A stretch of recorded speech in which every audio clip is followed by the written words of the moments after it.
자, 함께 만드는 안전한 세상 시간입니다. 자, 장성규 변호사와 함께 보다 안전한 세상을 위해 법안 강화가 필요한 이슈에 대해서 이야기 나눠보는 시간이죠.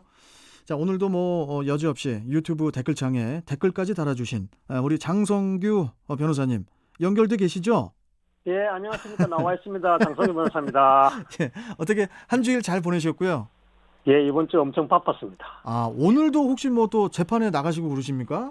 오늘은 상담만 있고 오늘은 재판은 없습니다. 예.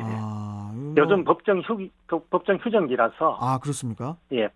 아, 그래도 계속 바쁘신 것 같습니다, 장 변호사님. 네, 예, 감사합니다. 건강 관리 계속 힘써 주시고.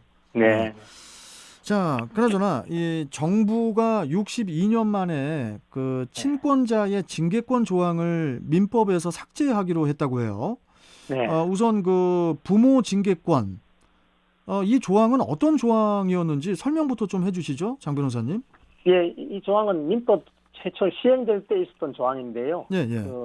며칠 전 8월 4일 날 이제 법무부에서 그 부모 징계권 조항 자체를 삭제하겠다는 그런 개정안을 이제 입법 예고한 상태라고 발표했습니다. 그 조항이 민법 912조에 기재되어 있었는데 부모가 이제 자기 자식을 보호하거나 또 교양, 양육할 목적으로 교육 목적으로는 필요한 징계를 할 수 있다 이런 취지로 규정을 두고 있었죠. 그 조항을 이번에 삭제하겠다는 겁니다. 아, 그 우리나라 아동 학대가 이제 통계상 연 3만 건 정도라고 해요.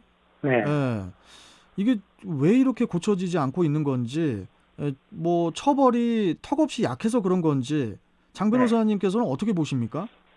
우선 그 통계도 어마어마합니다만 이 아동 학대 발생 그 장소가 보면 가정 내 아동 학대가 전체 건수의 한 80% 차지한다 하거든요. 그러겠죠. 그래서 우리 보통 이제 뉴스를 보거나 소식을 접할 때는 보면 아동 양육 기관인 어린이집이나 유치원에서 아동 학대가 많이 발생하는 것 같지만 사실은 가정 내 학대가 훨씬 높은 비율인데요.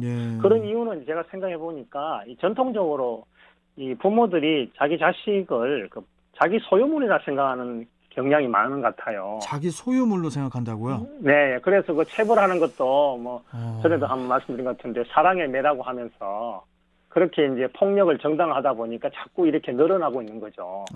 그래서 근본적으로는 이게 처벌을 강화하는 것도 중요하지만 인식의 변화가 있어야 될 것 같아요. 인식의 전환이요? 예, 왜냐하면 사형을 집행을 한다 하더라도 살인자가 줄지 않는다는 그런 통계도 있거든요. 그래서 이게 자기 소유물이 아니라 하나의 같이 이 세상을 살아가야 하는 하나의 인격체다. 또 자식이지만 나와 같이 가는 동반자다. 이런 인식의 변화가 우선돼야 되지 않느냐. 그렇게 생각합니다, 저는. 예. 그 부모 징계권이 실제로 가해를 저지른 부모들이 이렇게 감형을 받는다든지 그 면죄부를 받는데 활용되기도 했다면서요?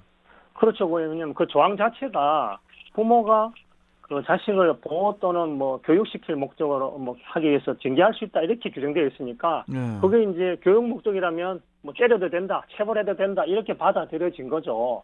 그러다 보니까 이게 과연 실제 사건화가 되었을 때도 그 부모는 계속 나는 교육 목적으로 때렸다 이렇게 주장하다 보니까 나중에 유죄가 인정되더라도 일부는 훈육 목적이 있었던 걸로 보인다라고 해서 부모 주장을 좀 반영해서 감형 사유로 작용되기도 했고요. 그다음에 이제 징계 권한이 있다는 이 조항 때문에 실제로 형을 선고할 때 실형을 선고하는 것이 아니라 집행유예 선고를 하는 게 훨씬 많다는 거죠. 왜냐하면 그 조항 때문에. 훈육 목적으로 그렇게 했다는데 그 부모한테 실형을 살게 하기엔 좀 그렇지 않냐 이런 판례지 않습니까? 맞습니다. 그런 내용이. 그렇습니다. 그런 것도 반영되는 거죠. 키울 사람이 없어진다는 그런 문제 때문에도 실형 선고하지 않고 집행유예 선고하는 경향이 많았다는 거죠. 네. 그러다 보니까 그 가중 처벌하자는 그런 방안도 추진되고 있다고요? 네. 그 가중처벌은 그 아동복지법이나 그 아동학대범죄 처벌특례법에 규정되어 있는데요. 이 조항 중에 하나가 그 아동학대치사, 만약 아동을 학대를 해서 아동이 사망에 이르게 되면 무기 또는 5년 이상 징역에 처하게 되어 있어요. 사망하게 되면? 네네. 그런데 이제 5년 이상을 이것을 한번 이제 재판 과정에서 한번 감경을 해버리면 부모라는 이유로 그런 관계, 피해자와 가해자 관계라는 이유로 한번 감경해버리면 집행유예 선고가 가능해지거든요. 그러겠네요. 예, 그래서 이제 집행유예 선고 자체를 못하게 하는 그런 가중을 하자는 그런 개정 논의도 있습니다. 그런데 그 법을 계속 가중하고 강화하는 것도 가능은 합니다만 현재 이 법률 하에서도 재판부, 특히 사법부의 인식의 변화가 있으면 기존 이 법률 조항으로도 처벌을 강화할 수 있거든요. 그것도 아마 현재 개정되기 전이라도 그런 인식의 변화만 있다면 처벌을 강화할 수는 있다고 봅니다. 예. 예.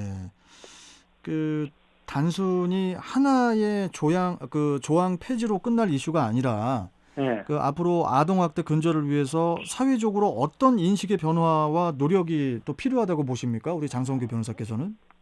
제가 최근에 어디 뉴스를 한번 봤는데요. 네. 지금도 우리나라 노인 인구 비율이 높다고 하는데 예. 20년 뒤면은 노인 인구가 전체 인구의 30%를 넘어간다는 소식을 최근에 들은 것 같아요.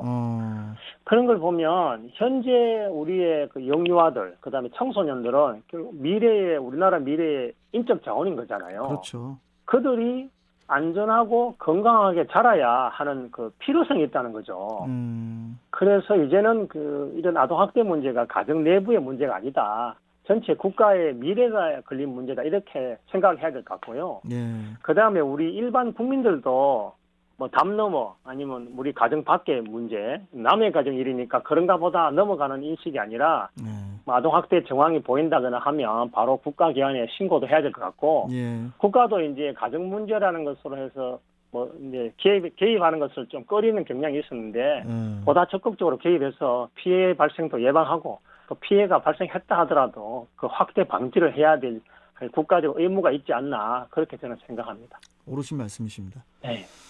자, 여기까지 오늘 말씀 듣고요. 네. 변호사님 네. 또 다음 주 네. 또 금요일에 뵙도록 하겠습니다. 고맙습니다. 알겠습니다. 예, 금요일 잘 보내십시오. 예, 감사합니다. 자, 함께 만드는 안전한 세상 장성규 변호사와 함께 했고요. 자, 지금 또